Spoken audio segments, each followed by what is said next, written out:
Oh boy, you know what time it is. It's time to break down the film. Let's go. We got our first film breakdown of the year. First breakdown of the year. I'm hyped. I don't care if the tape wasn't that good. I'm going to be honest with you.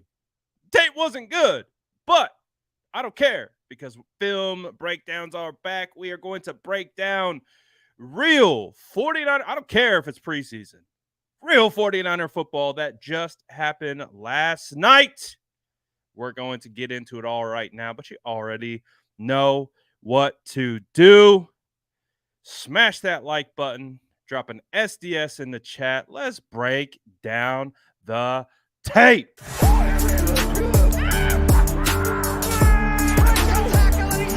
Smash that like button if you haven't already. Love to see it.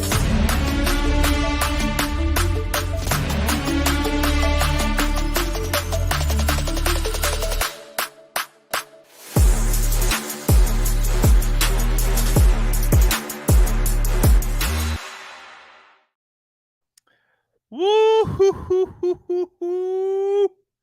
We're back, ladies and gentlemen. We are all the way back. We have gone through the tape. Today's specific focus is going to be on Trey Lance. And if you guys want to stick around, we can watch a little bit of Sam Darnold as well. But I know the big point of emphasis is that first half against the Raiders. What this offense looked like. What we're going to see with the offensive line, what we're going to see with Trey Lance, what we're going to see with everything in between, and we're just going to react to it. We're going to take a look. We're going to see what it is. Remember, the eye in the sky never lies. Stats lie, women lie, men lie. The eye in the sky never lies. That's why we're here, to let the film speak to us. We cannot create anything out of thin air when we are referencing the tape. That's the beautiful equalizer of it all.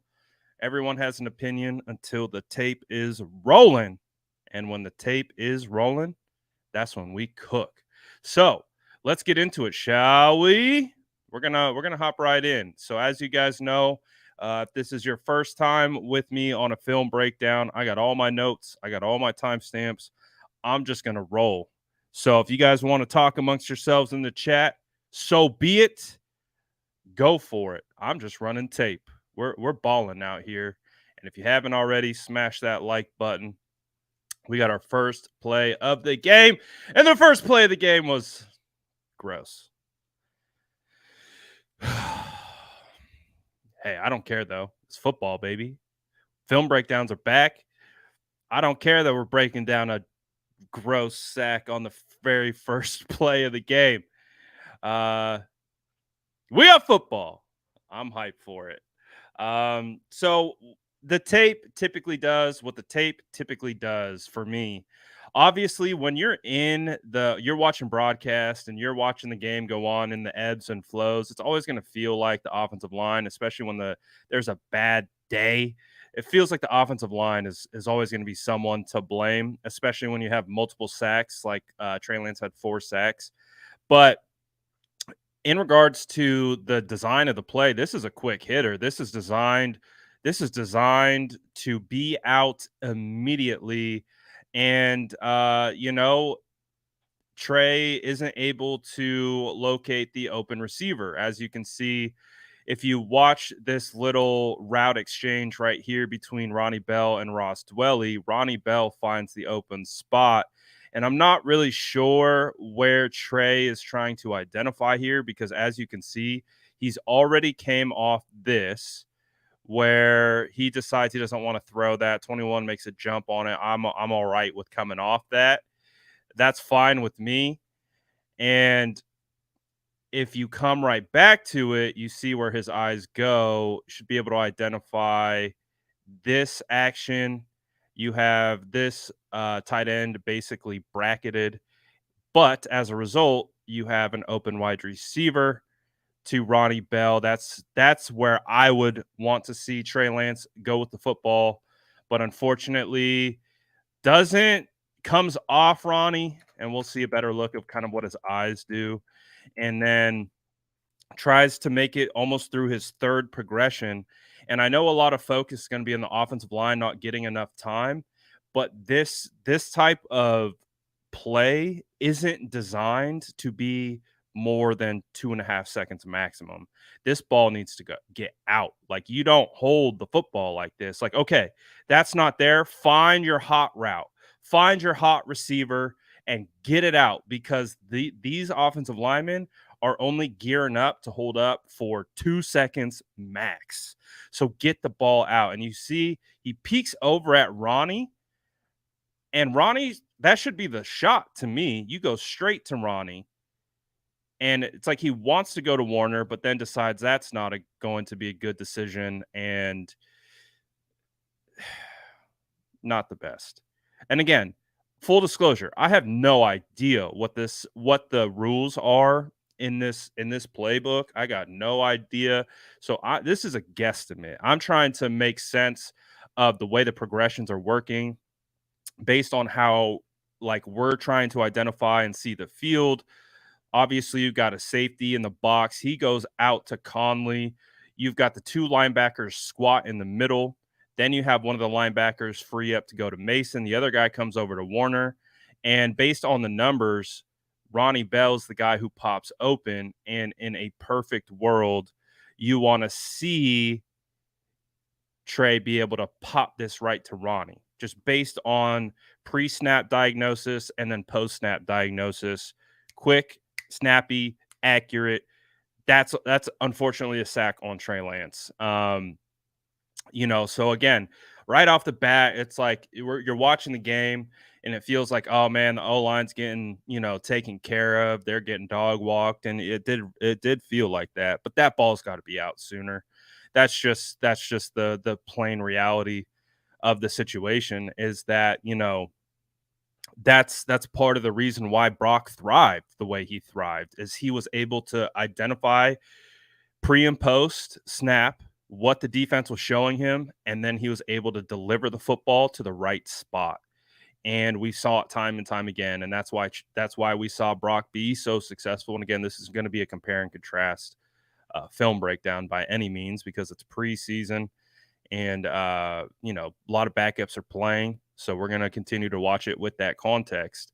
But we're also going to provide the proper context when we try to identify a play and why we believe it didn't work. Now, this is a good play. I like this play. I like the play action. Turn your back to the defense, snap your head around. Really, you got some deep comeback routes by Conley, and who I think that's Ronnie Bell at the top. It looks like his eyes are towards where the safety is drifting towards. You could theoretically get this ball, if you throw with anticipation, to Conley before 21 breaks on it, but his eyes aren't there. It looks like he's going to he chose Bell as his primary, and then doesn't like it because he's in bracketed coverage essentially, and then comes off to Ross Dwelly, and I don't mind it. I think that's a good throw. I think that's fine. But again, I don't know what Kyle's coaching. I don't know what the progressions are on this play. I'm just taking what Trey and this 49ers offense has given me, because you can see the eyes. He goes straight to where he wants to go. No, I don't see any like trying to hold off the safety. So he's just staring that thing down. And so the safety squats on it, and he's like, all right, I'm bailing out, which I don't mind. I mean, I don't mind the bailout. I think finding Dwelly, getting the ball for a completion, that's a positive. Definitely would like to see him try to, if he really does want to go to Bell, I would prefer his eyes stay on Conley. And then when he sees the safety drift over to Conley, you come back, and you know the timing of the comeback route. So you're able to bang it on Bell because you pulled the safety over. Those are some of the things that I would have preferred to see in that type of scenario. Again, that's just my look at it. I'm not in these meeting rooms. I don't know what they're coaching out there. I'm just trying to do my best to identify it and see what I see. And so we get another sack. This is 3 plays, 2 sacks, and a completion. So not the start that I think we were looking for right here. And again, this is about timing. The ball needs to be out of your hands. You get a good pocket to be able to go through your reads and find something. And he thinks about it, but he brings it down. And then if you look at the upper left-hand side right here, you got a stunt. And these stunts, you're going to see this is actually a good example of Zakel coming off the stunt, picking up the looper, getting in his way. Pryor needed to do a little bit better of shifting his leverage underneath 96 to continue to wall him off so that he didn't continue to push the pressure. But from an offensive line standpoint, it's not that bad. It's really not. Like, again, the average time to throw in the NFL is 2.5 seconds. That's what it is. Like, you don't get 3, 4, 5 seconds to throw in the NFL. That's just a fact. Doesn't matter who you are. One of the reasons why Tom Brady was Tom Brady is because that ball would get out of his hand so fast that, like, again, like, okay, your first read isn't where you want it, which again, if you're watching Dwelly's open. So he's looking to the left side of the field. He picked the left side. You've got Dwelly on a little out. Looks like you got Conley on an out and up. But you see the eyes, you see everyone react to Dwelly. So that's where they think he's going with the football. I don't know why he pulled up on that throw, because if he lets this thing go and he hits Dwelly, he's going to hit Dwelly. Like, it's not going to be the best. They're going to be right at the sticks, because you can see, like, if he hits Dwelly right here, it's probably still not a first, but it's a completion. And if you throw this with anticipation, knowing that he's breaking out, and he kind of does, but again, see, he brings it down. I don't know why he brings it down. And because he brings it down, the pocket collapses on him. The timing was there on the throw. Like, if Dwelly was the guy that he wanted and he really wanted to go to Dwelly, it was there. It was available for him, and the pocket was good enough. That's a good pocket right there. But again, you only have 2.5 seconds to throw. You have this internal clock. It needs to be go, go, go, go. They're even in a preseason game against backups, there's not a luxury of time in the pocket. And so I just think that he had to get it out. It's either that or take a sack. So you have to take what's given. Not everything's going to be drawn up and it's going to be executed exactly. But again, if you're going Dwelly, you can get that ball out and put it on him. We know Trey has a really good arm, right? We know Trey has a really good arm. And if you're concerned about that outside corner, put it on his left shoulder and turn him back into the middle of the field. There are ways to get around it. But unfortunately, he doesn't like it. And because he doesn't like it, he's not able to find, like, let's say, Jordan Mason for a check down, because the pocket collapses on him. And the rest is history. I see people in the chat saying Snead was open. Yeah, but that he wasn't even working that progression. He wasn't even looking at that side of the field. This looks like a designed route to Dwelly, is what it looks like. It looks like they're attacking the zone. They get Dwelly to the sticks. I would say Dwelly needed to get about a yard deeper on this. And if Trey puts it on him, he puts it on him.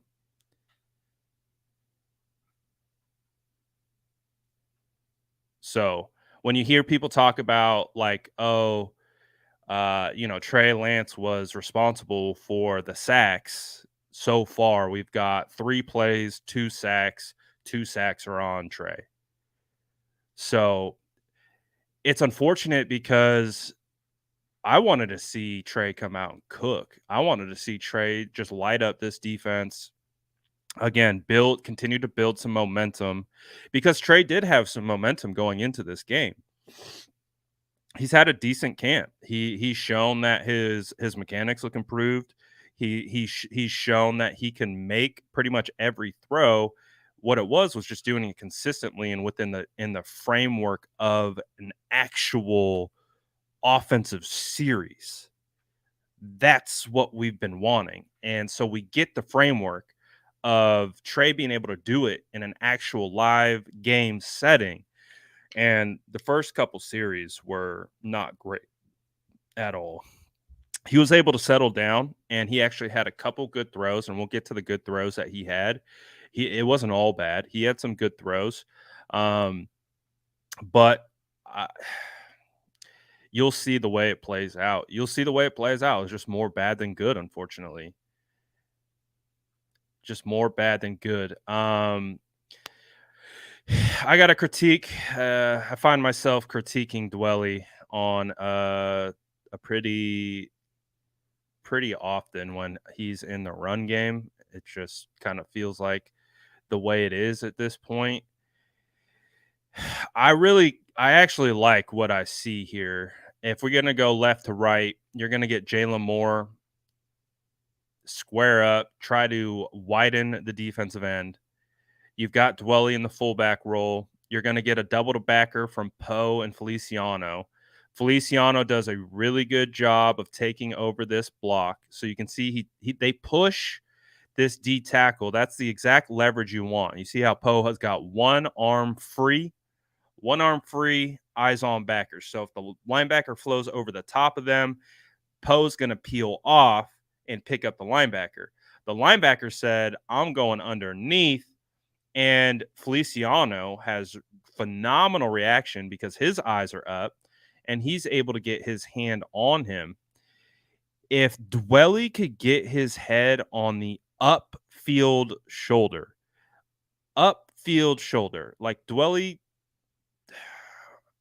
he's got to get his head on the outside shoulder, not inside, outside, and drive him out and turn this guy out to create the lane. He tries to put his head on the inside and gets crunched and then blocks the entire hole. So you guys know I've been breaking down Dwelly for a couple years now, and I'm just not like, I feel like for a guy who has been in this system for so long and these little technical aspects are so important, you got to get your head on the outside. It changes the entire leverage of the block. You got to get your head on the upfield shoulder, because if not, you're going to get crunched into the hole and completely obliterates any running lane that was available.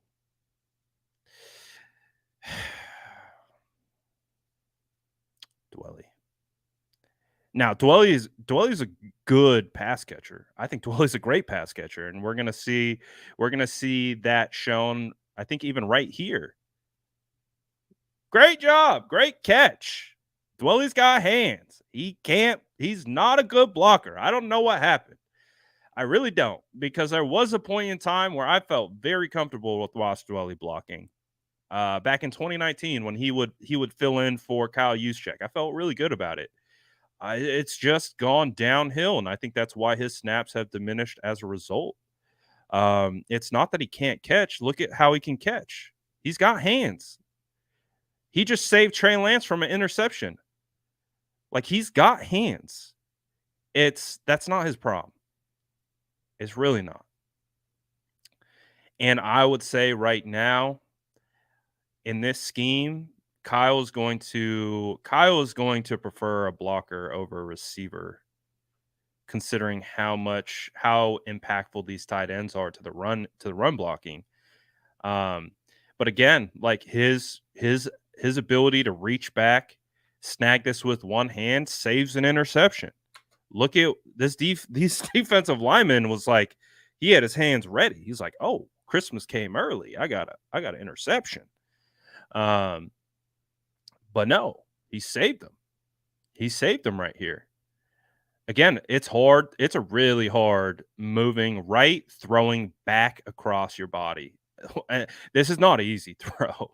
Like the fact that you have a defensive lineman right in your face. It's not an easy throw by any stretch of the imagination, but it's still saved. Dwelly still saved him from a pick. Still saved him from a pick.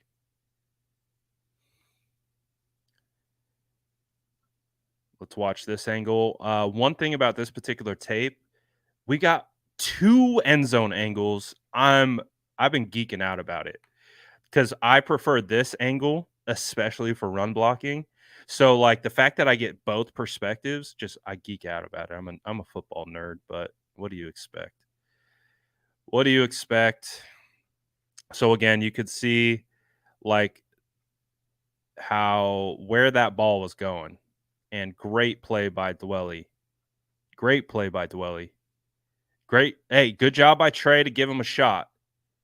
Great job by Trey to give him a shot. It was definitely behind, but Dwelly snagged that thing. It's a dangerous throw. I'm not going to sit here and say Kyle's going to be running through this tape and be like, yeah, this is a good throw. Like, I don't imagine that. If I had to put myself in this meeting room with Kyle, I'm going to go ahead and say he's not going to love this throw because this is the NFL. And the expectations, I think, at this level are to be a little bit more pinpoint. And that's how it goes.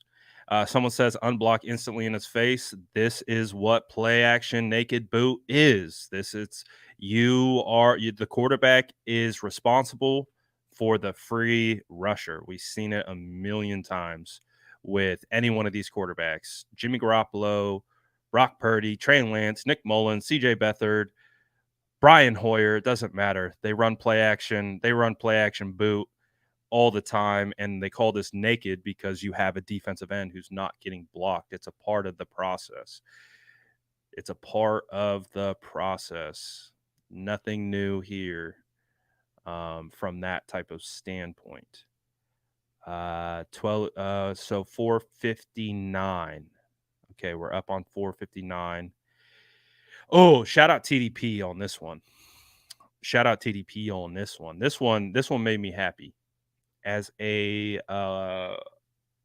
blocking truther. I need running backs who can stand up in pass protection. Look at TDP. Get him, boy. Let's go. Shout out TDP. Watch this angle again. Eyes on TDP. Watch TDP. Watch the way the blitzer comes through the B gap. Oh, I'll take that all day. Let's go, TDP. Great job. Great job. Great job by the O line to not bite. Ideally, right here, watch Zakel. So Zakel struggled a little bit on passing off stunts. So this is what it is being heads up football. You see how he sells on this block down on 96 crossing his face. That's what you can't do. You can't do that in this scenario because look at Feliciano. Feliciano sees the blitz and he sees the loop. And as a result of the loop, he's going to pick up 96. 63 needs to shove 96 off him, and he needs to pick up the linebacker. So Zakel, I'm going to show you another example. Again, he started off with a good stunt pass off.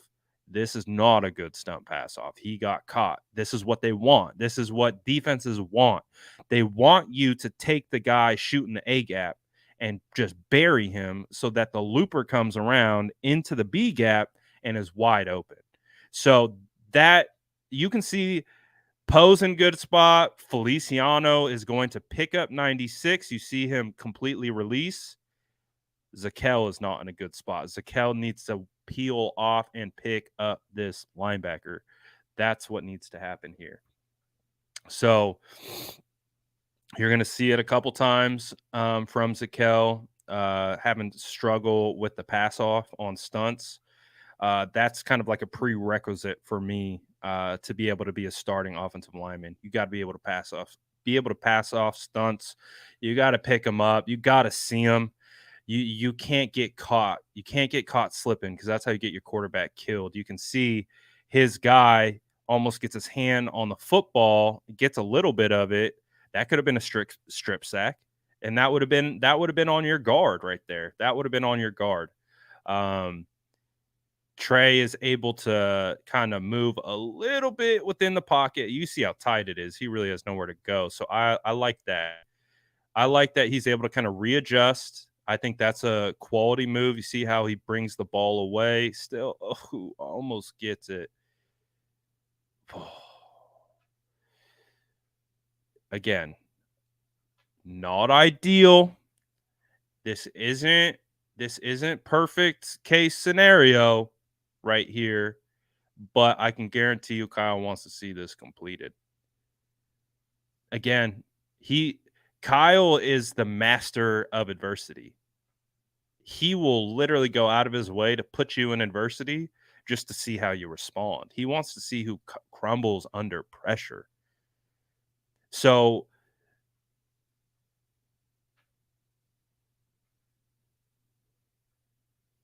I'm going to guarantee you Kyle's going to be hard on this. Like I really don't think Kyle's going to be like, "Oh, well, Zakel didn't pick up the looper. The pocket was muddy."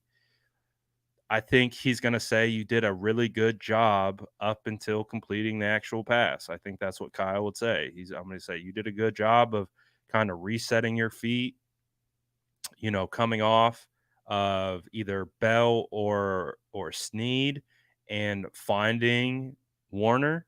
That process is good. I like that process. He just didn't complete the throw. But I like the process leading up to it. I don't love the result. But again, process over results sometimes when it comes to these types of games and these types of things.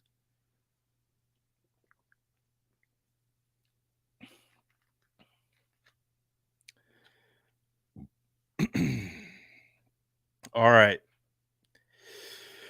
Let's go again. I love TDP on this play. That's going to earn TDP more reps. That's phenomenal. I just want to say that now. That's beautiful. Shout out TDP. Good stuff. Smash the like button if you haven't already.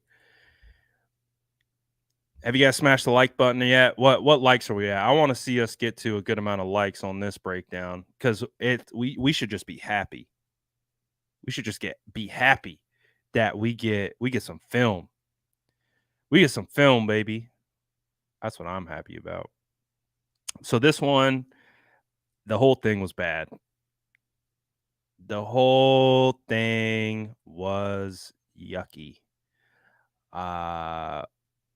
I don't know the thought process here. Again, if you are new to my film breakdowns, I say this all the time. I would love to be a fly on the wall in these breakdowns because based on how it was drawn and designed per what I'm looking at, Chris Conley is butt naked, wide open. And he's looking at him. Look, I respect the sell. I think that's a good play action sell.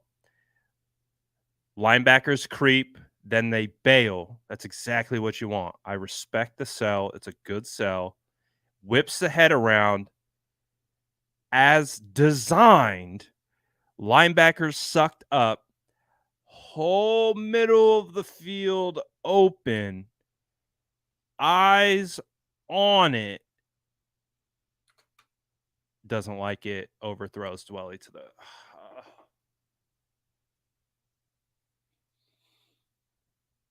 I can guarantee you these are the types of plays where Kyle is going insane. Like, what are you looking at? Because he's looking at it. It's open. And okay, goes to the check down, but then sails the check down.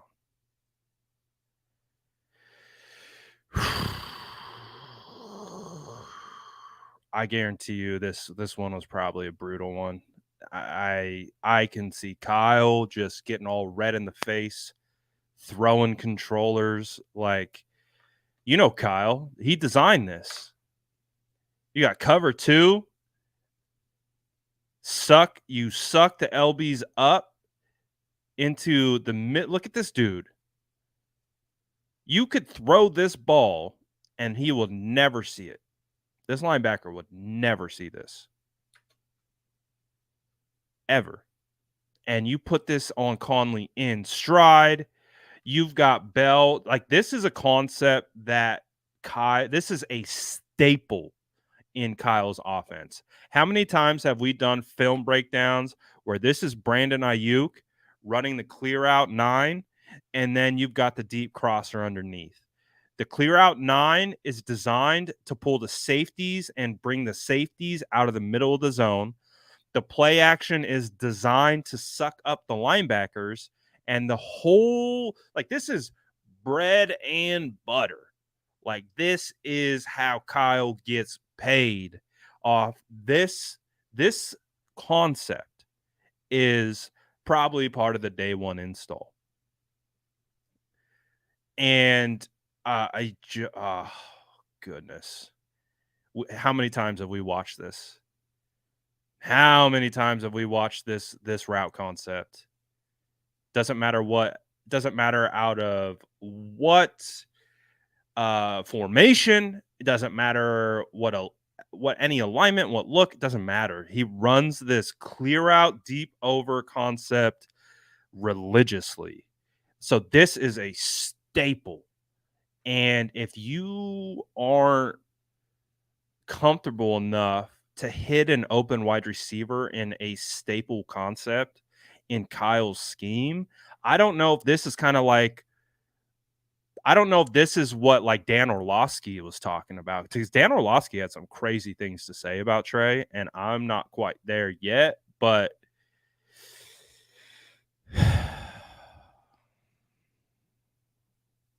that's not what you want to see. It's not what you want to see. I would say that was probably one of his worst plays on the day. Like, you can put that up there with the near interceptions. You could put it up there with the sacks. Like that, just the play design working and the play design being there and then passing it up and then sailing it out of bounds. That is just a rough sequence. This one, what do we got? So we got instant pressure. Let's take a look.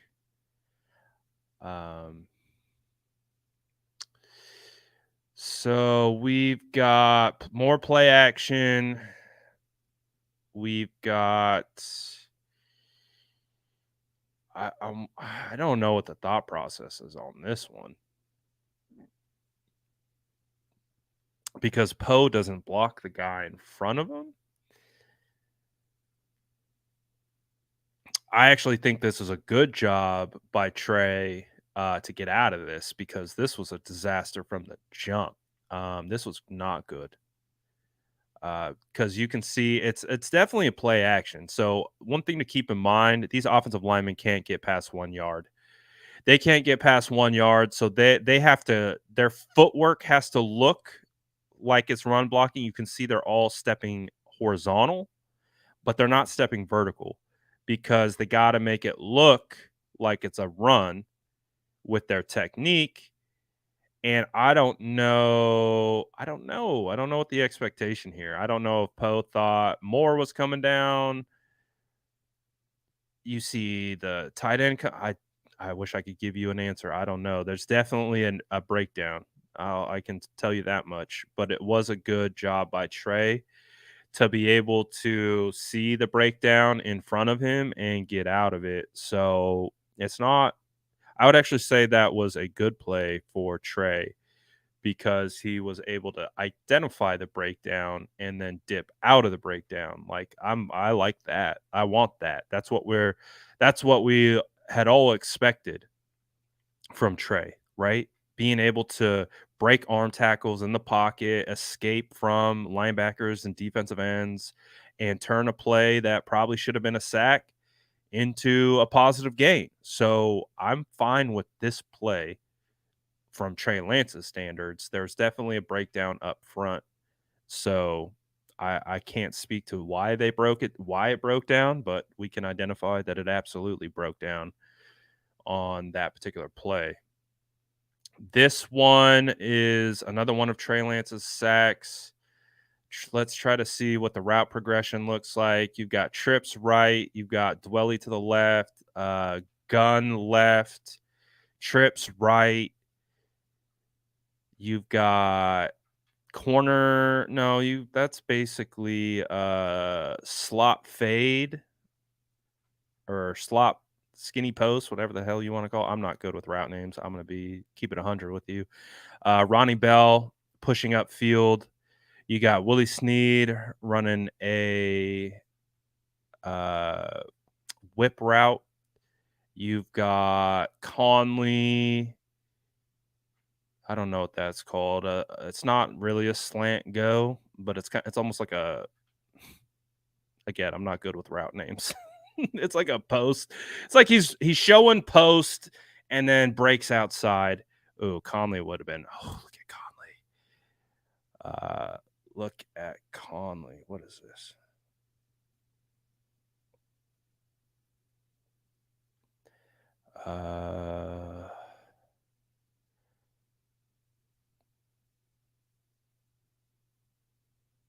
Oh, we have oh gosh, we got updates going down. Kyle must be talking to the media right now. So Brock Purdy, this is going down right now. Brock Purdy will no longer have any practice restrictions. So Brock Purdy is 100% good to go. They will not be taking any more days off with Brock. So Brock is back to being now officially back on a normal practice program. So that's a good sign for Brock. So Brock is on his way back.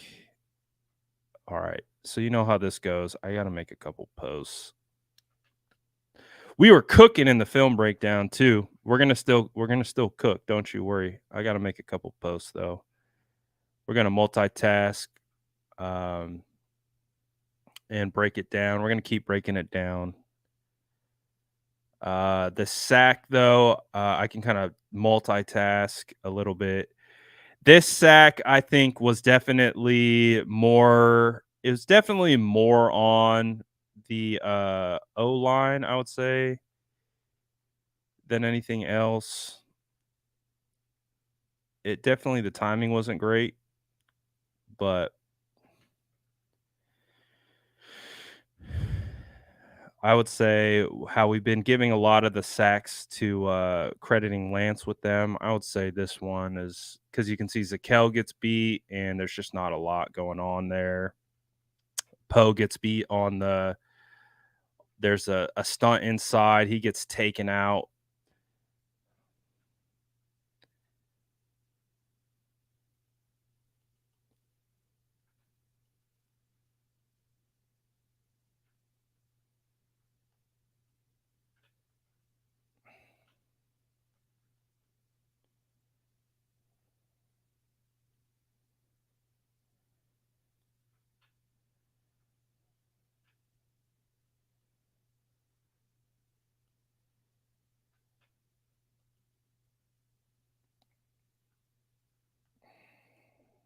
Sorry, guys. I got to make this post.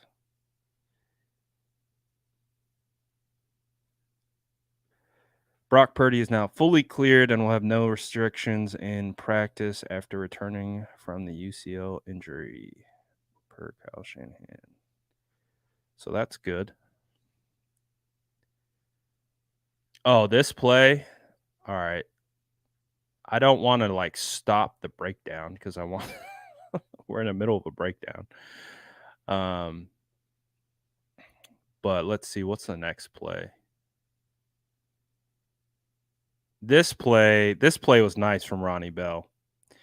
This play was really nice from Ronnie Bell.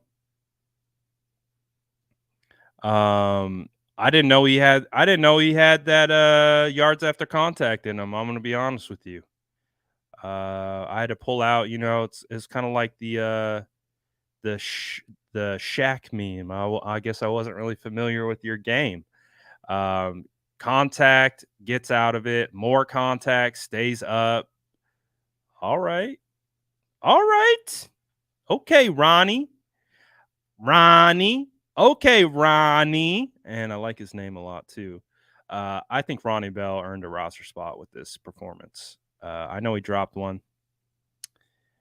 and that type of stuff, but Ronnie, I like that one from Ronnie. That's nice from Ronnie. Good blocking. I'll take the blocking. Good effort. That's nice work. That's nice work. Shout out Ronnie. I don't know. What do you guys think? Do you think Ronnie made the roster? Because as we know, um,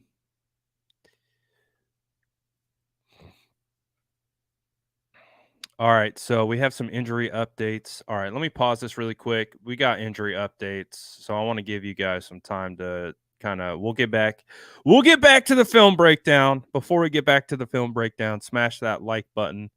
It does appear that George Kittle won't practice to this week. So Kittle will be out for another week, and the hope is that Kittle returns next week. So that's still positive that Kittle doesn't need to play in the preseason. That will give him about 2 weeks uh, from all that type of stuff to be able to go.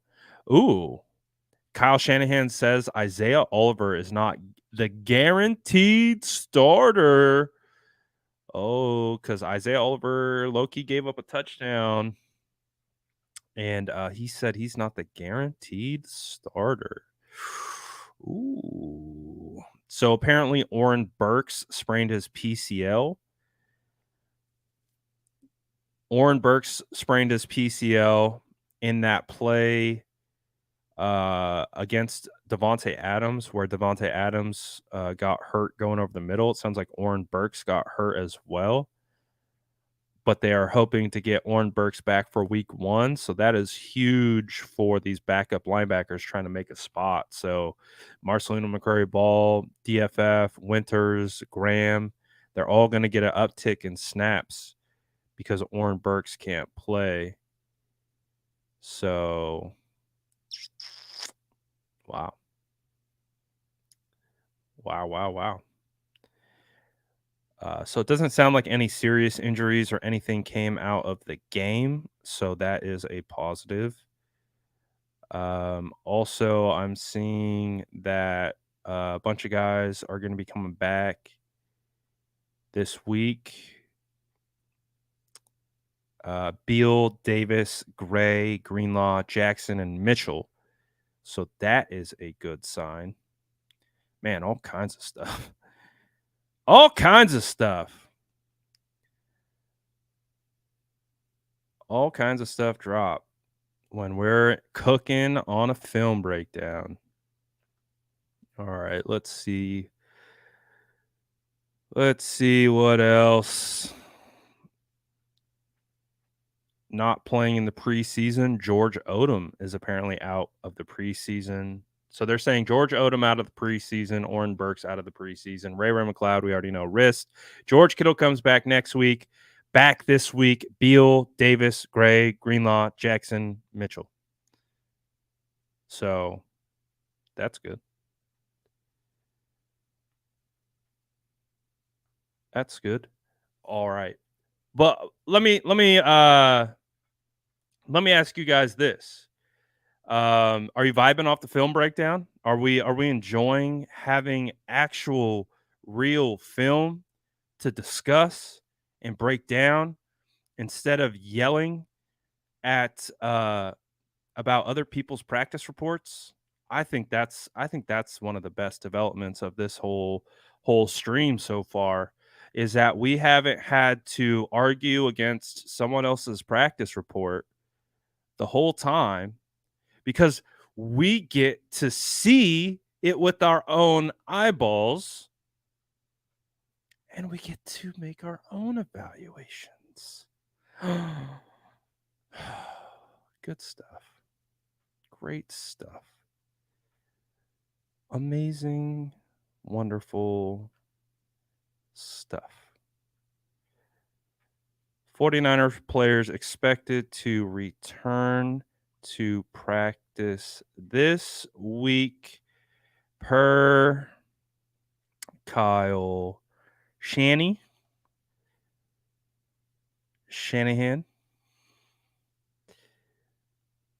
We're going to do Robert Beal Davis. Who's Davis? Why am I blanking on Davis? Whose last name on our team is Davis? I need help from the chat. Who on the last name? Whose last name is Davis? Oh, Kalia? Kalia? Is that it? That's a good point. I think it's Kalia. You're right. Good call. And Elijah Mitchell.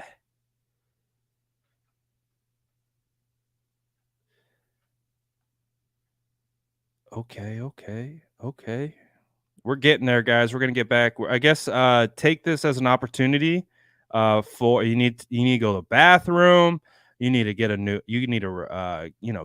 drink. You need to stretch a little bit. We're gonna get back to this film breakdown in about 30 seconds.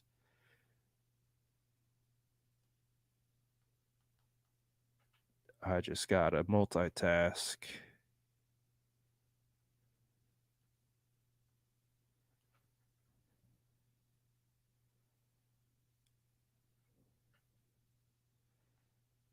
Just got to multitask really quick. Then we're gonna get back into cooking. Cause it actually Trey starts to settle down a little bit and we start to get some good throws from Trey. 49er players expected to return to practice this week. Okay, posting.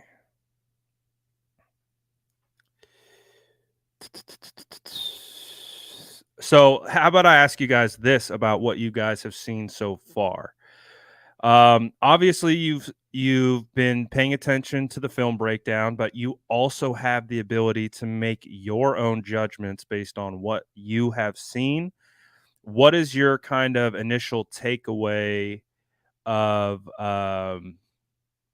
what's kind of your initial takeaway of what you've seen from Trey Lance specifically through I think we're on series 4 or 5 right now. So like what's your first initial takeaway of the first portion of the tape that we've broken down so far?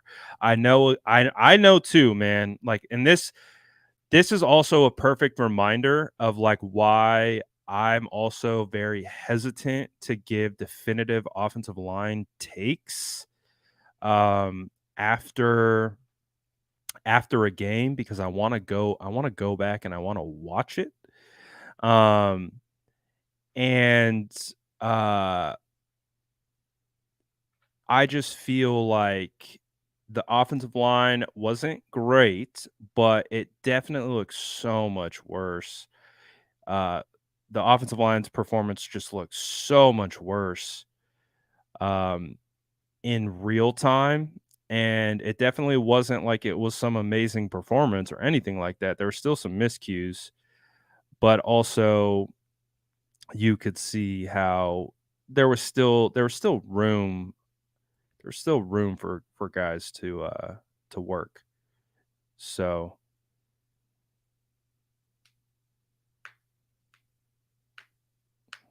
I wouldn't say it was a plus day by the O line. Wouldn't say I'd say it was probably a C day for the O line. I think watching live, it felt like a D minus.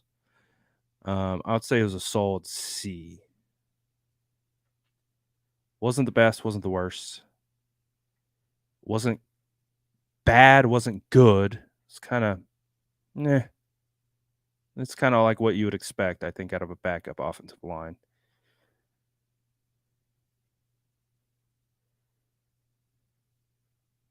So, all right. All right. You guys get your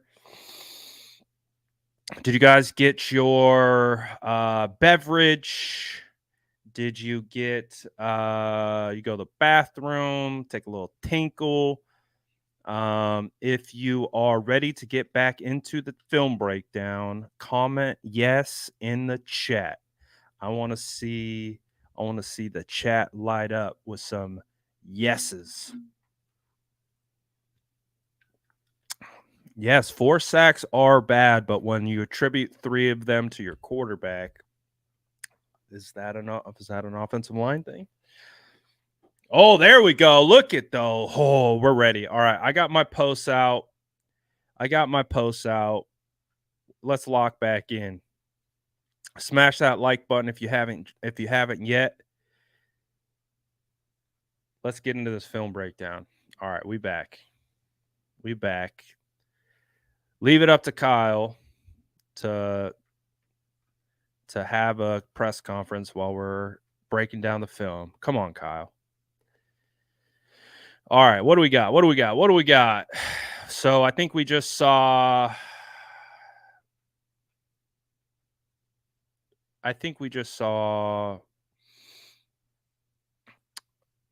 Ronnie Bell have a good play, right? We saw Ronnie do well. Ronnie had a nice play. Ronnie. Ronnie. Let's see. Ooh. Moore can't let him cross your face like that. So 51, you can see, immediately disrupts the play by crossing Moore's face. So you can see this defensive end's on the outside shade of the tight end. So he's trying to get there, but the defensive end actually slants inside. So it just works perfectly to the defensive lineman's benefit. And as a result, he's able to flash right away. TDP does as best of a job as he can to get off it and make something happen. Not a lot you could do right there. Not a lot you could do right there.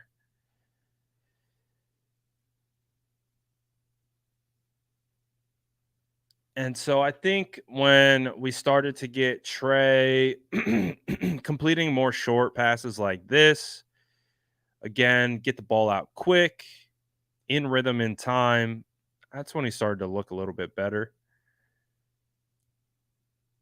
See, these are designed to be out fast.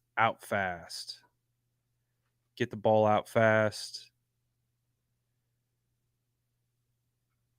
That's what we like to see.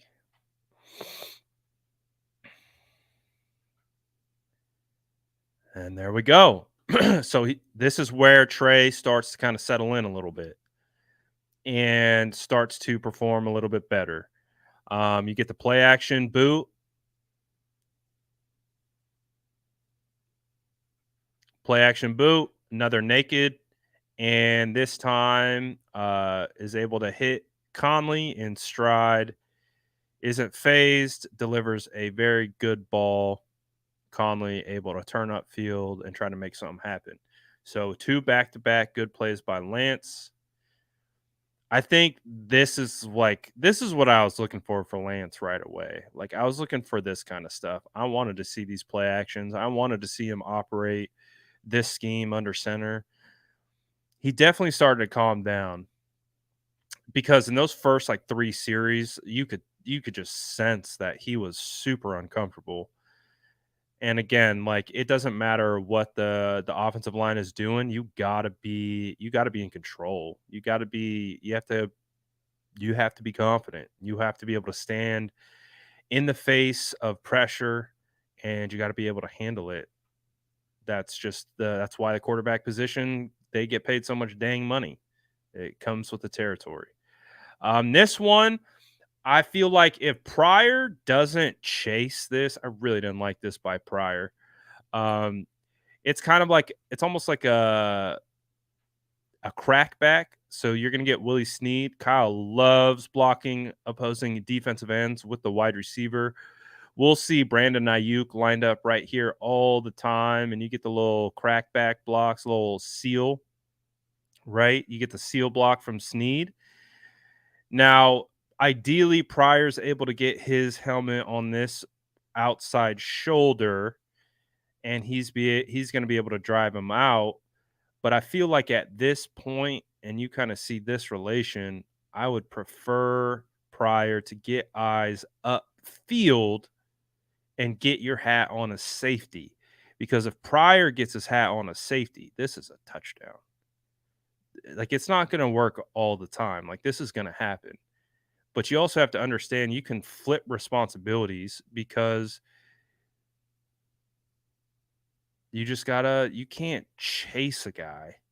Like running backwards and chasing a guy is not what you want to do at all. You kind of want to be like, oh, all right, well, I can't get him, but I'm going to get my eyes upfield and get my hat on the safety. And if he got his hat on that safety, that's a touchdown. That is 6 points. So not not not super loving it. Definitely not. I would definitely prefer something else from the tackle right there. But hey, it happens. Happens. Let's see what else do we got. Uh oh, his little so again, remember this is kind of like the drive where it was like, all right, Trey's starting to settle in. He's starting to be a little bit more comfortable. Things are slowing down a little bit for him.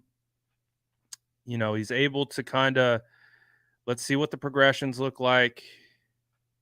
He's going left, so he got trips left, empty backfield. You've got some short developing outbreaking routes, doesn't like it, comes back to the middle, middle's blocked up. Everything is covered. So the fact that he's able to find the soft spot, bail out, dip off to Snead, this is the Trey that we have been wanting to watch. Like this is the Trey that we've been looking for.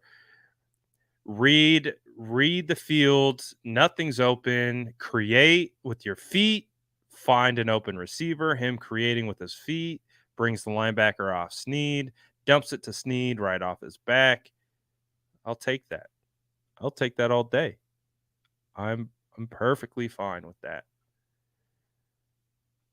Perfectly fine with this. You can nitpick the ball placement, but I'm not even going to do it. I thought that was I thought that was a good example of taking advantage of what is given to you. So I'm not going to nitpick the ball placement. It's a completion. He made something out of nothing. I'll take that. This is the wildest touchdown I've seen in a long time. This touchdown is crazy. Um, you're gonna see a better angle. So once we get to the flipped end zone angle, you're gonna like kind of see why it wasn't a good throw. I don't mind the process of it, but it just wasn't a good throw. But it was a touchdown. Um, okay, so you're gonna see why this wasn't the best throw. So we're going to get the play action again. As we've discussed, play action, naked boots are a staple.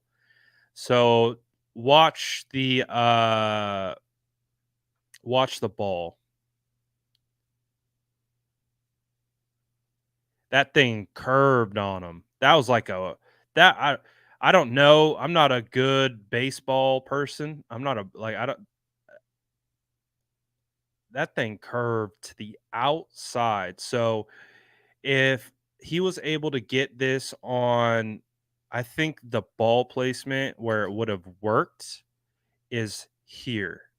So based on knowing Conley's coming across the field, if he was able to get the ball to about right where my mouse is, right here, that's the tight window. See the window right here? See how it's still open? And if he was able to fit it into this window, this is the window you and this is why pinpoint accuracy matters.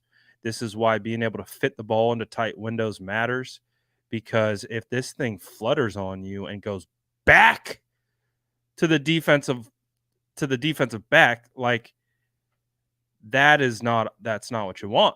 You want the ball right here. You throw this thing right here. Again, it's a hard setup. He's got to flip his hips. He's got a defender right in front of him. The process ain't easy, but that is the price of being a quarterback in the NFL. It's not supposed to be easy. It's supposed to be really difficult. And the ball goes away from him. So I liked everything up until where the ball ultimately landed. If you get this ball levitated to here, I think this is a touchdown. I think it's a catch. I think he's able to fit it in. I don't think he'd be able to get to it. And that would be a touchdown, not a near interception into a touchdown. So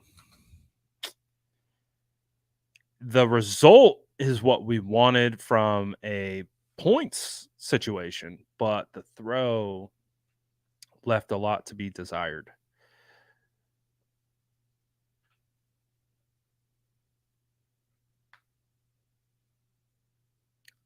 This one was hard too. This was a hard one too because this is a Trey Lance sack. This has nothing to do with the offensive line. This again comes back to confidence to me. Like I don't know what else to call it other than confidence, and I'll break it down of why I think it's confidence. Because his read, he is looking to throw the football to Conley. All right.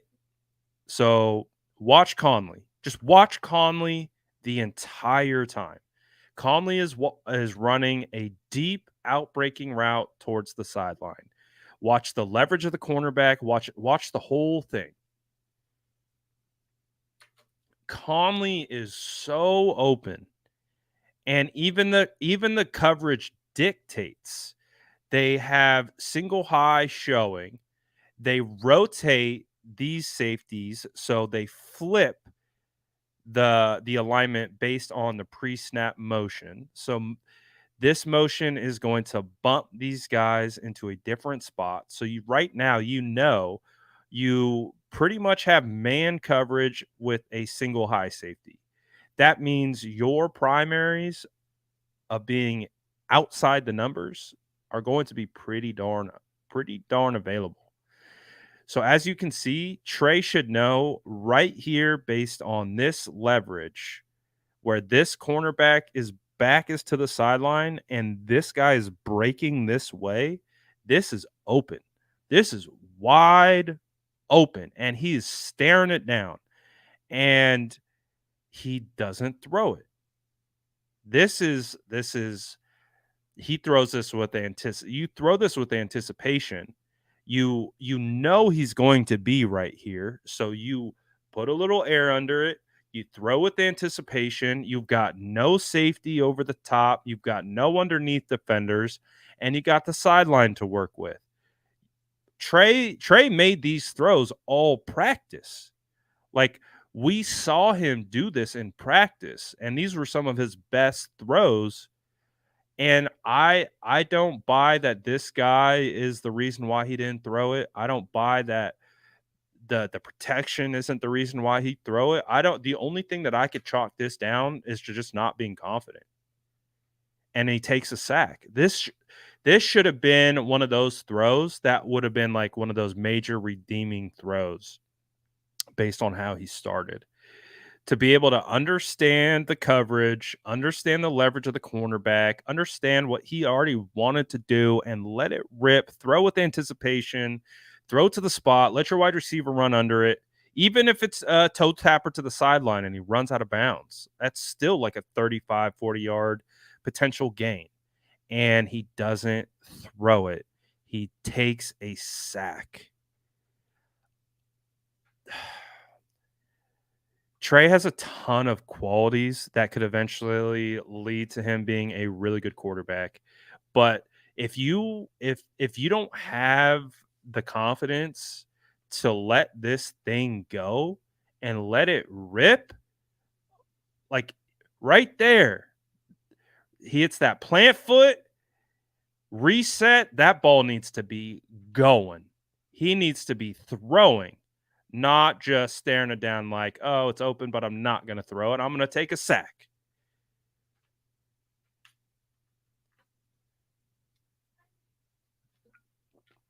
Listen, you can argue about measurables until you're blue in the face. You can argue about arm talent until you are blue in the face. You can plant your flag on how much arm talent this guy has. He needs a shot. I understand. But you also have to understand what Kyle needs. Kyle needs you to let that thing go. Kyle needs you to be able to have the type of intangible processing ability to understand risk reward, to understand timing, to read pre and post. That's an intangible quality. Has nothing to do with measurables. That is what Kyle needs in this offense, and that's what Trey needed to show. Trey needed to show those types of qualities in this type of game. That is it. BMAX says just needs reps. That's fine. That's fine. But to me, this is a throw you got to make. This no amount of reps changes the ability to not throw this. Like, it's clear that Conley's the guy on this. I mean, Trey's staring it down, and he's open, and he should know he's open. Like, look at how cooked this cornerback is. The cornerback is cooked from this point right here. Dude has outside. Look at his hips. His hips are facing the sideline, and then he swivels them back while Conley is going to the sideline. This is just, it's tough, man. It's tough.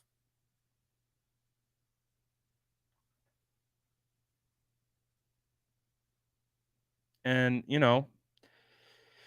I would love to say that, yeah, more reps,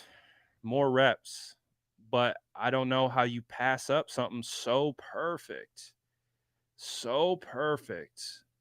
It's there. It's one of his best balls. One of his best abilities to throw this ball outside the numbers towards the sideline. Is he did it all practice.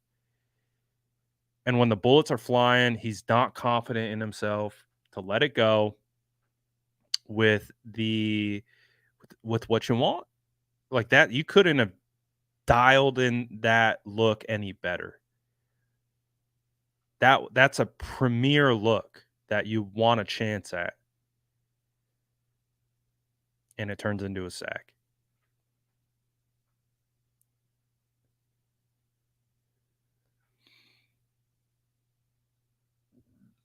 All right. On to the next. What do we got?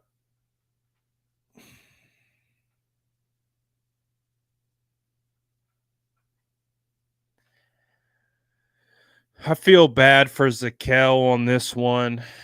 Um,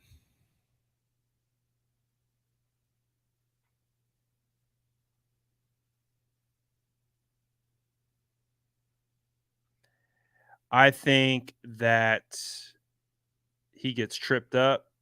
You can see Jordan Mason comes in, kicks his foot. Then he gets kicked by the other guy. Looks like a pancake. He got tripped twice. He tripped twice on that.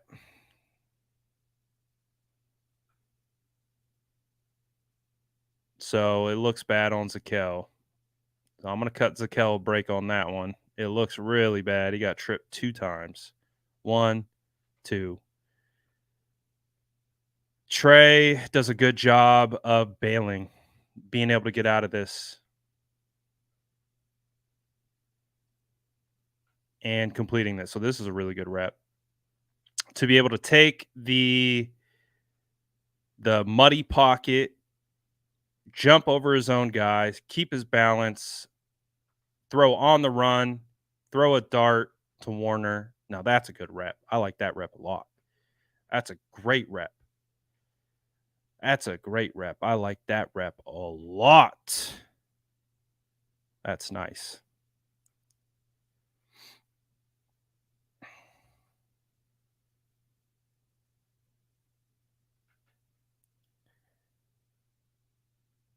All right, let's see what else we got.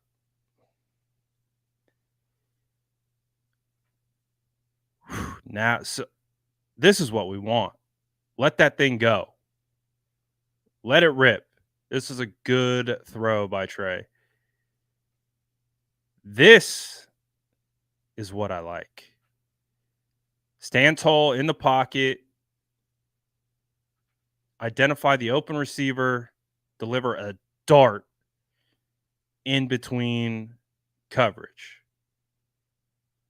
I like that. Bang. So he has this throw, and there's another throw where it looks really good.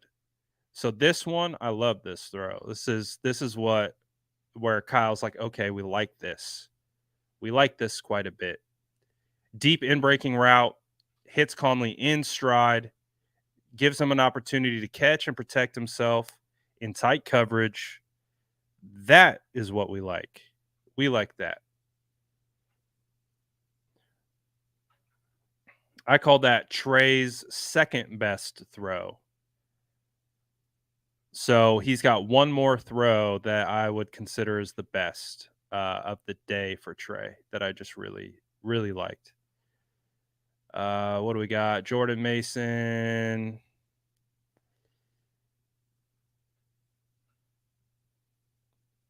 Yeah, minimal gain.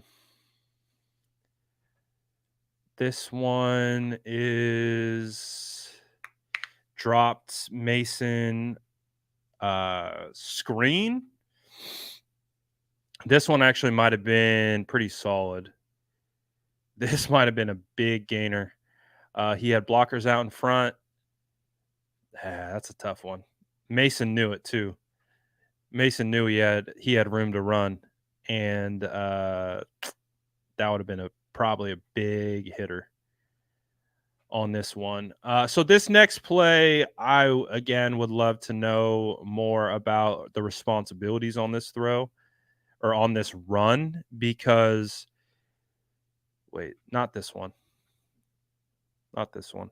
It is the next one. So it looks like it's a zone read. It looks a zone read, but I don't know if it's designed to look like a zone read or be a truly functioning zone read.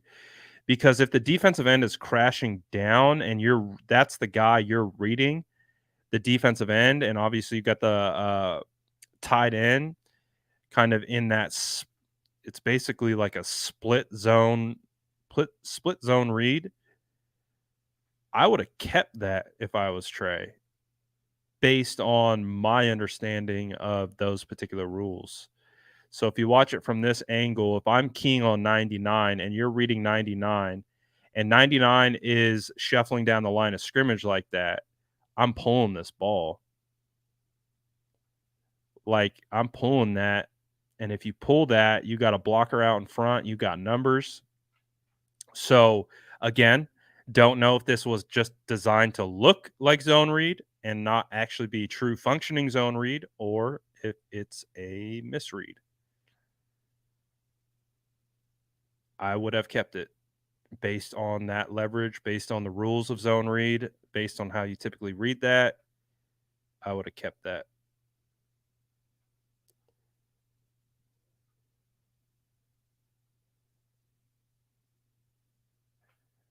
All right. This one got lucky on. Got lucky on it. Obviously, not what you want. Thankfully, it was dropped. But it doesn't feel like Trey ever sees 56. So again, just contrasting, not meant to be pitting them against each other. Typically on a throw where Brock wants to go to the left, he will have his eyes on this guy to hold him in that spot. He'll just sit him down in that zone because he knows his guy is coming from the backside into the zone he wants to throw it into. So that's been one of the things that impressed me most about about Brock was that he would hold the linebackers and keep them out of the zone. So I would imagine that Brock would be staring down 56 right now and just sitting him down by holding him with his eyes. And then he would know that Willie Snead is coming off the backside. And then he would just come right off that linebacker and he would bang it in. We've seen it on throws to Juwan Jennings, Debo Samuel, Brandon Ayuk. We've seen it kind of time and time again. And again, you can see his eyes are glued to Willie the whole time. And the linebacker reads his eyes as a result. So he's staring down his primary. And these are the minor differences that I think could have turned this into a gain and almost a fatal kind of interception. Again, you don't want to turn the ball over. You want to take care of the ball. Doesn't matter what your name is. You want to take care of the football as a quarterback. That's the number one goal, right? So if you see you got linebacker bailing, it's like I don't know what they call this, where they got the two deep safeties and the middle linebacker bails out kind of into the middle third. But because he's locked and he's spying, he just reads Trey's eyes and floats underneath it. But maybe if you keep eyes over here, you get him fading out, vacating the zone, being able to throw it right back underneath. And I think that would work a little bit better. And just wasn't I think the full execution that you wanted to see. I think the idea was right.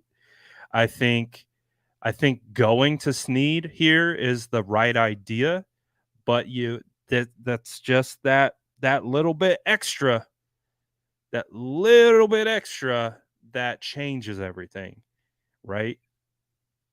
And I think like I've talked about this when I've broken down Brock Purdy's tape, and I'm like, this is why, Brock Purdy does the small things super well in helping create spacing that no one gives them credit for because they focus on the wrong aspect of the play. That's kind of another example of just, hey, we gotta fix that a little bit. But to Trey's credit, almost throws an interception and comes back and throws his best throw of the day. This throw is fantastic.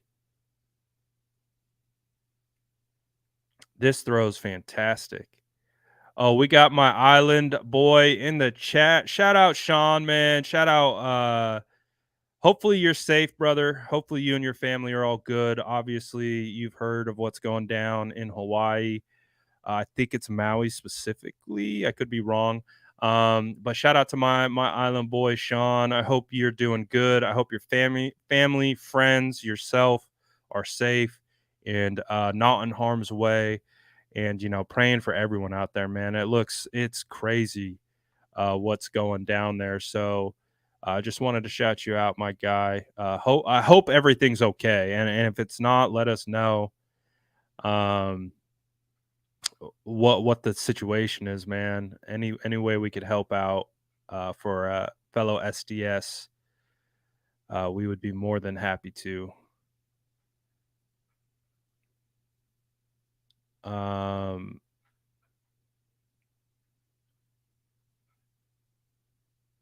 but again, I like this is my favorite throw of Trey. That's my favorite throw of Trey. That is a that's beautiful. Look at the spiral. That thing's tight. That's a confident throw. Like this is confidence. This is like I know where I'm going. Oh, we even got a little eyes to the right. Oh, come back to the left. Like, oh, there we go. It's subtle, but you see the eyes that go to the right a little bit. See that? Oh, we're to the right a little bit. Okay. You get a little layered throw. You got to get over the DB into the soft spot of the zone. That's what we like. You're on the island of Oahu. It's really bad over there. Still have not heard from two of my nephews. Oh my goodness. Praying for you, man. That's crazy. Hopefully that you guys are able to locate them, man, and everything's okay. But of course, let us know, man. Let us know. Obviously, I got a platform here. If something happens, whatever happens, man, let us know. Any way we can help you out, help your family out, whatever, man. Let us know, dude. Uh, really hope that your nephews are all right, man. Praying for you and your family, brother.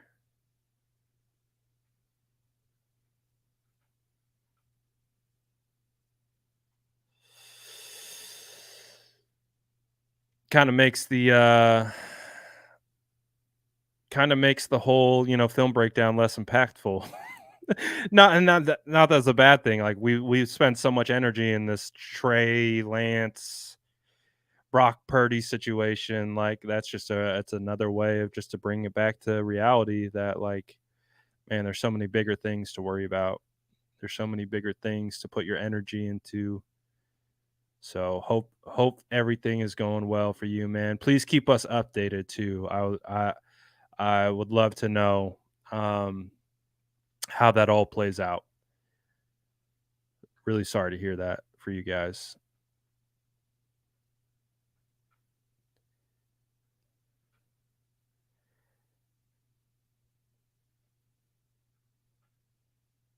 All right. This was the last throw of Trey Lance. This is the one where I didn't like how Zakel didn't, he bit on the stunt. You can see he doesn't pass off, and the looper gets home. Trey Lance basically steps into the looper, isn't able to step into his throw. So yeah, just not.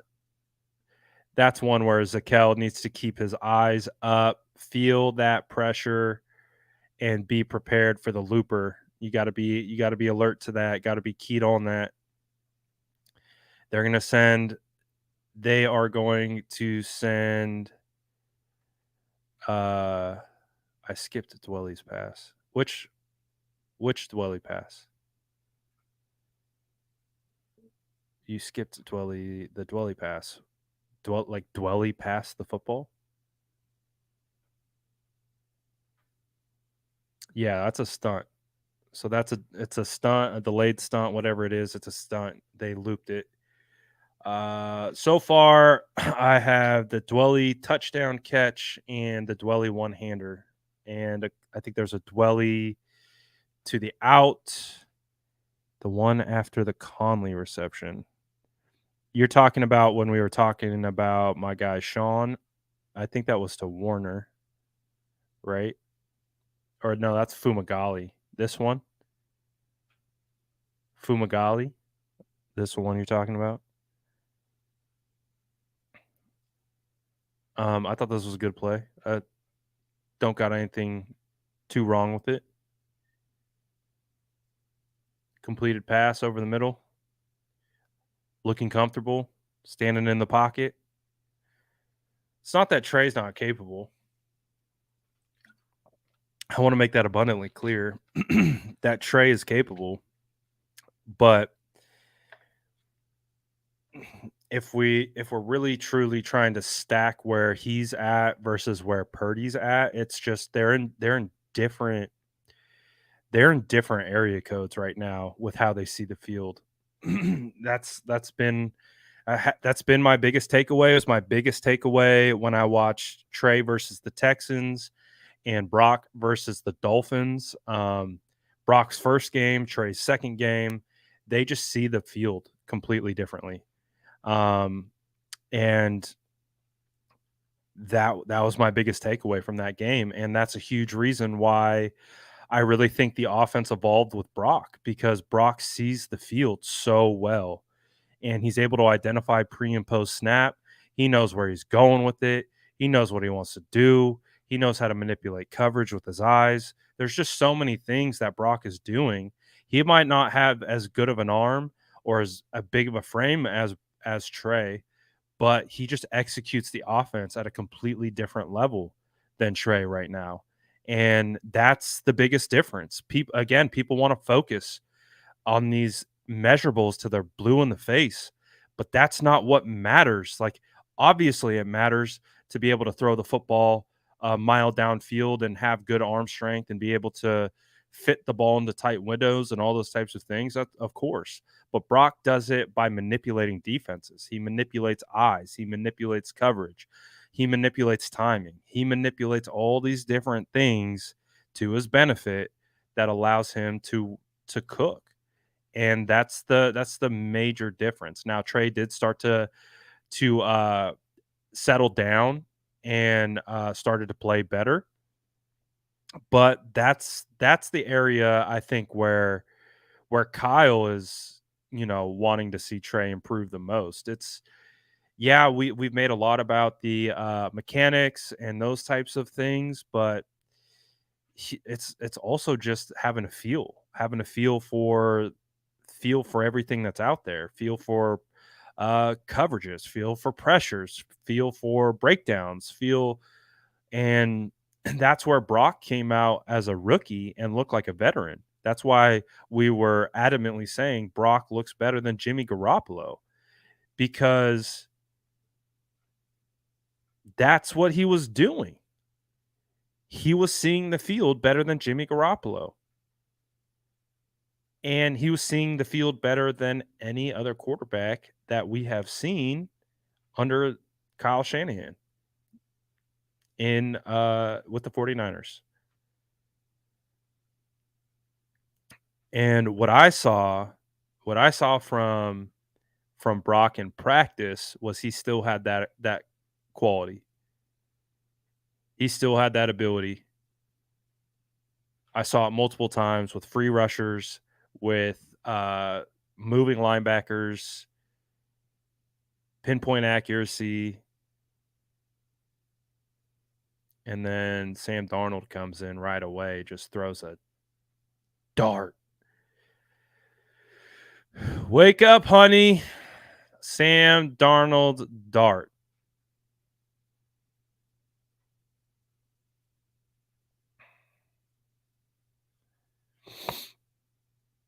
Ronnie Bell, I think, is going to be making this roster. Purdy came straight away and looked amazing. I do feel bad for Trey because he deserves to be on a team where he can get a lot of reps and develop. but this is a win now team. I think that's the best way to talk about it. Is like I think for Trey to build up the confidence that we want to see, like on some of the plays that he just passed up and they turned into sacks, like yeah, you need the reps, you need I just feel like it's almost like he's too afraid of making a mistake that he won't take the shot that's there. But he started to settle down, he started to figure it out. He started to settle in later on in the game, but it was a little too late.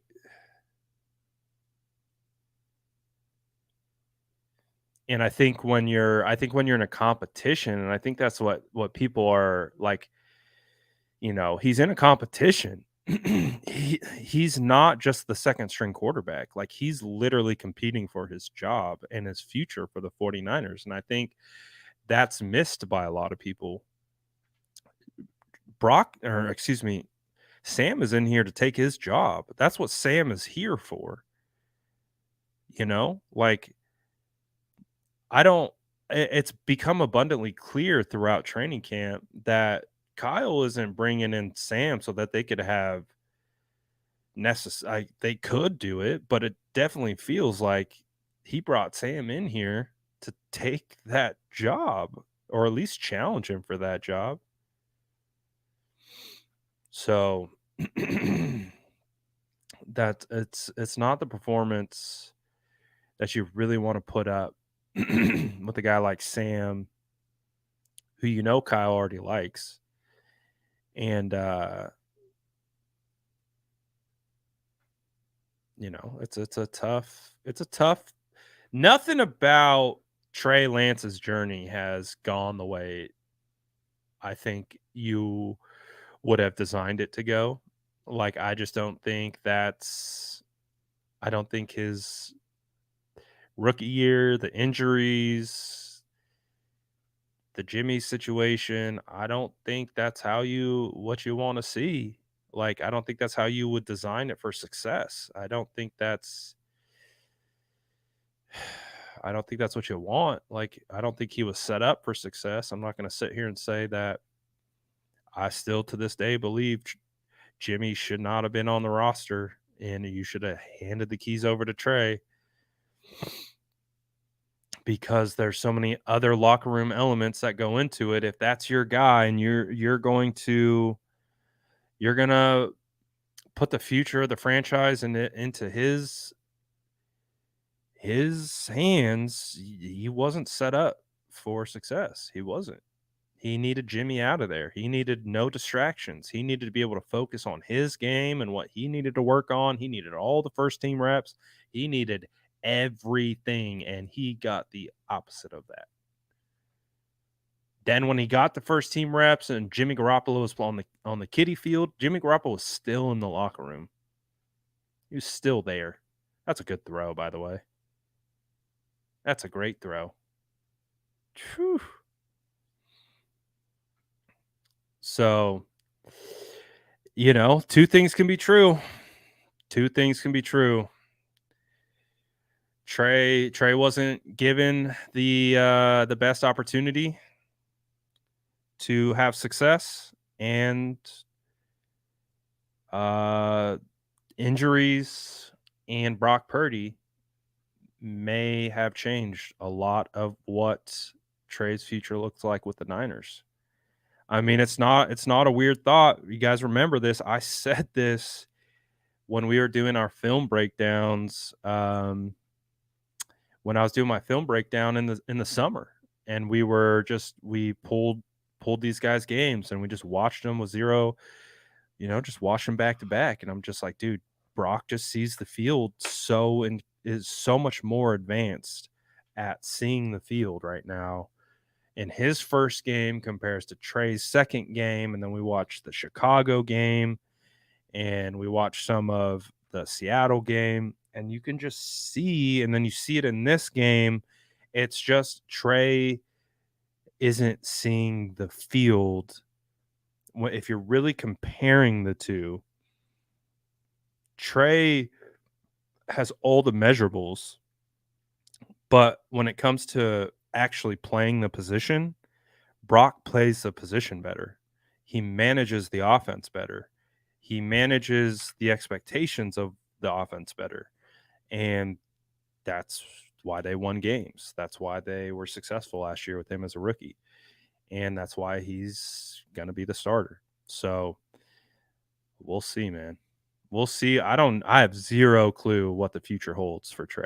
Like, because in the summer, I was like, man, I still think Trey has upside. The upside's still there, but I don't know if the upside will be realized with the Niners. That's what we said in the summer.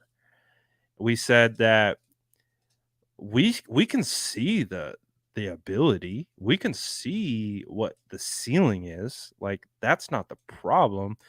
We all understand what it is. He has to go through the bumps and bruises of, you know, getting a lot of stuff out of his system because he just hasn't played a lot of football. And I mean, we're in 2023, and the biggest thing about Trey was he hasn't played a lot of football, and that was in 2019. It's now 2023, and he's played 4 games since he was drafted. It just sucks because if things were fair, Trey would get a better shot. But unfortunately, the NFL is a ruthless, unforgiving business that cares about results, and they care about results now. And, there's always going to be a level of development, but, you know, I don't know. It's an interesting situation. It's an interesting situation. Ideally, I think Trey would have played better in that game. And if Trey would have played better in that game, it would have definitely changed the narrative. And it didn't happen. It didn't happen. It was not a good game. It was not a good game I would say, in just like the standard of how to play quarterback in this offense. Like, it's tough, man. It's tough because I want a trade to be successful, dude. Like, you guys know, when we were doing the whole trade up to 3 thing and the whole like anyone but Mac thing, we were all so excited about the idea of Justin Fields or Trey Lance being the 49ers quarterback. That's what it was. We were super excited. No, like, if you weren't excited about Trey Lance or Justin Fields being a quarterback on this team, then, I don't know. But that's what we were hoping for. That's what we were looking for. We were looking for one of those dynamic guys to come in, fit into this scheme, and be able to take the scheme to another level. And that's when Trey was drafted. That was the hope. That was the belief. That's what we like. And I think the problem is like, people, when they hear you criticize or not even criticize, I wouldn't even say it's criticize. When you critique Trey, people get really in their feelings about it. They get really upset. They take it very personally, and then they start taking personal shots. It's like, listen, dude, Trey has a ton of upside, but he is nowhere near perfect, and he's nowhere near a finished product. And people get really upset about that. They get really upset when they hear, like, there's still room for improvement. There, there's upside, but there's room for improvement. And I don't know. I think these preseason games are weighted differently. I think these preseason games are weighted much heavier for Trey and Sam. And as I've talked about all offseason, for Trey to have a shot, he needed to take this job. I said it all offseason. Nothing was going to be handed to him. He needs to take the job, and he didn't do it. It didn't happen. And now preseason isn't over. We have 2 more games. It'll be interesting to see how much Brock Purdy actually plays, if he plays. But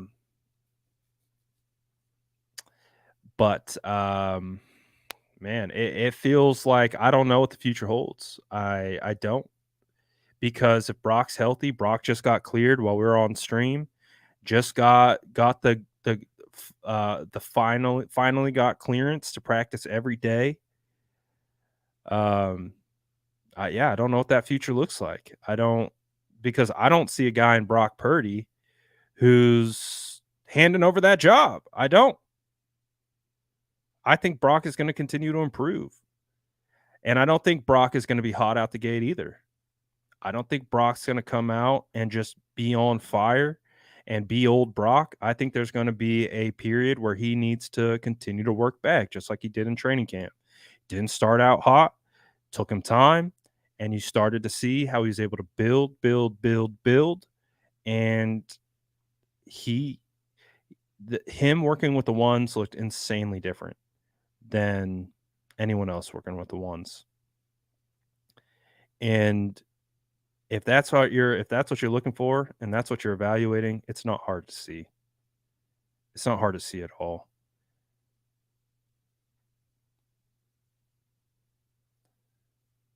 So, Brian, why don't you like Brock? I'm curious. I saw earlier. I think Brian said Brock has no heart, which is like we can actually fundamentally disprove that to be incorrect right here, right now, in about 30 seconds.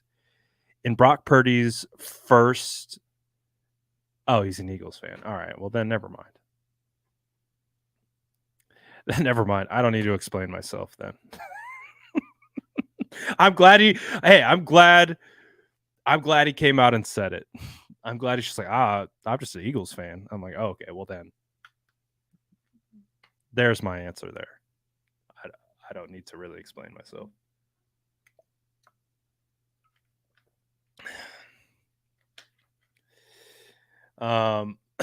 But if you want me to explain it, I'll just say this. Brock Purdy, he broke his rib. I think he said in either the first or second drive of his first career start against the Tampa Bay Bucks led by Tom Brady. First or second series, breaks his rib, proceeds to absolutely dismantle the Buccaneers defense almost single-handedly with throws to CMC down the left sideline, Brandon Ayuk down the left sideline. He rushed for a touchdown, made plays after play after play.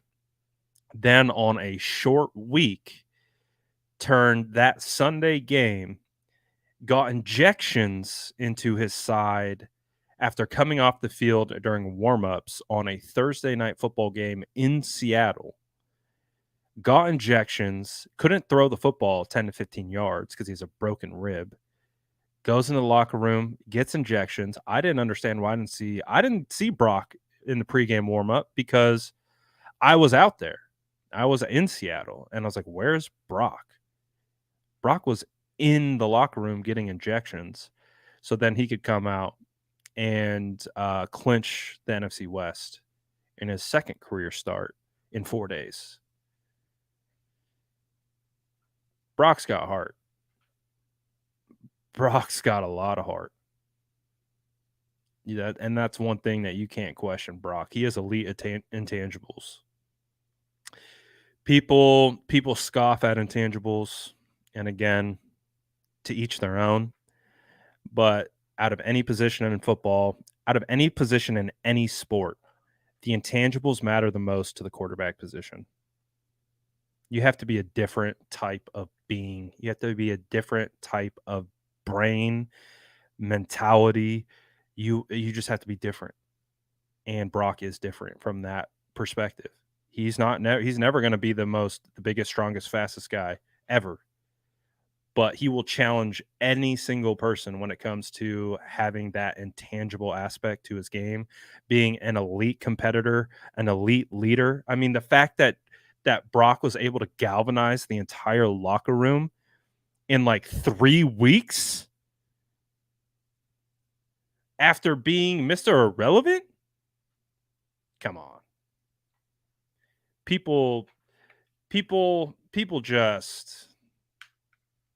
just love to talk.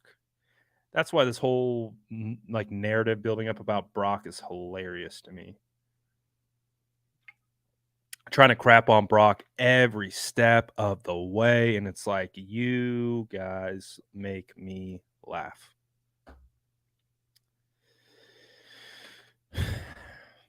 But for us to genuinely question Brock's and what he's earned, rightfully earned, Trey needed to take it from him, and that didn't happen. And that's no one's fault. It's just a reality. It's just the reality of the situation. And now because Trey hasn't been able to kind of match Brock's ability, they're now going to take that anger and they're going to point it at Brock every time he makes a mistake, which is what we've seen throughout training camp coverage.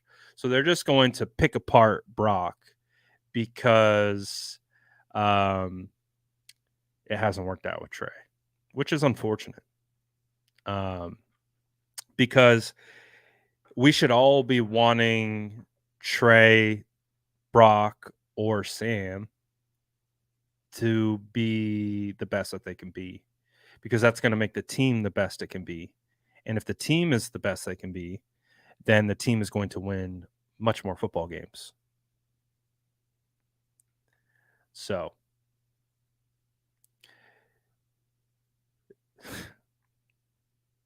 I'm not trying to hurt anyone's feelings. But it's, it sucks when just like the reality of the situation like hurts people's feelings. Like they get really upset by just like football is so nuanced. Football is so complex, but it's also pretty straightforward. You know what I mean? Like it's just one of those things. It's like, we watch the tape. The tape tells you what you need to know.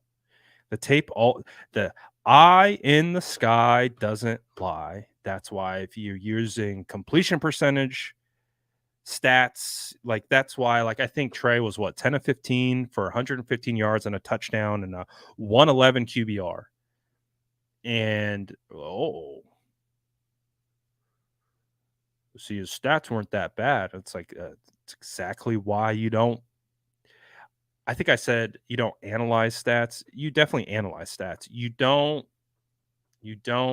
evaluate off stats. You analyze stats. You don't evaluate off stats. There's two different things. So, do you guys want to do? We're done with the offensive. Today was definitely Trey focused. Nothing really changed with Sam. We saw what Sam did. Do you guys want to see a defensive breakdown of yesterday of Aiden O'Connell being the best quarterback on the field? I don't know if you guys want to watch that. We could watch that tomorrow. But that's up to you guys. If you want the defensive tape, I could show you the defensive tape because there are guys that people want to see. Jalen Graham, D. Winters, Jair Brown, bunch of different guys. Marcelino. So be a good opportunity to maybe analyze some of those guys. Analyze, Isaiah Oliver, who kind of got put on notice today. I've been hearing that. I'm not gonna lie, I wasn't watching Javon, so maybe there'll be an opportunity to get to the bottom of. I've seen people coming at Javon pretty tough, So again, the tape speaks. I wasn't paying attention to Javon last night, I'll be honest. So I didn't see it. But one quick little flip of the tape being on, might not be too bad. So we'll see. So if we want to do defensive breakdown, again, not to analyze kind of the defense getting taken to task by a rookie Aiden O'Connell, but more so trying to evaluate and identify the younger players, see what we like, see what we didn't like, all that good stuff. Might be an opportunity for us to do that tomorrow. But again, shout out to you guys for tapping in on the live film breakdown, kicker breakdown. I'm staying away from the kicker breakdown. See, I got myself in trouble by calling Jake Moody the franchise kicker off practice. Now I still think Jake Moody could be a great kicker, but yeah, I put a target on my back by calling Jake Moody the franchise kicker after practice. We didn't see anything in a game time situation. He got iced twice, and it sounds like that had a big deal on him, to be honest. I think Tabor Pepper even talked about how he thought it was wild that Moody got iced twice. Little bit of a game within the game there. Little Josh McDaniels taking it to Shanny's new kicker and screwing up his brain early on.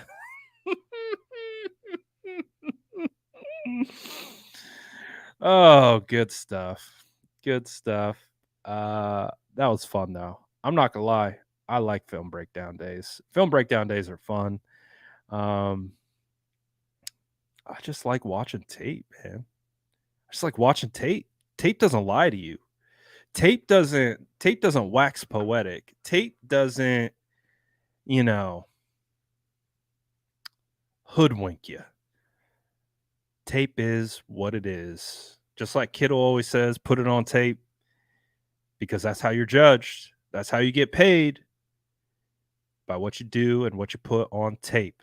So that's how we do it too. We judge you based on what you put on tape.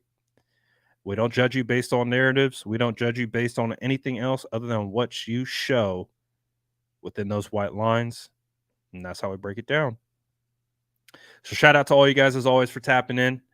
Had a good group today. Shout out to the SDS. Shout out to the Mod Squad. Appreciate you guys. Shout out to Eagles fans in here poking us while we're having fun. Freak out about preseason games. Shout out to all you guys. We'll be back with more, and we'll do some more throughout the week. Shout out to you guys for tapping in, and we'll of course be live throughout the week talking about. Of course, we're going to put a bow on this one here pretty soon, and then we're going to look forward to the next game and what the expectations are. But appreciate you guys, as always, for tapping in. Grab your cookies if you stayed the whole way through. If you stayed for this whole 2 hours, you get a whole batch of cookies. Shout out to you guys. Smash that like button on the way out if you haven't already. Appreciate y'all. I'm out.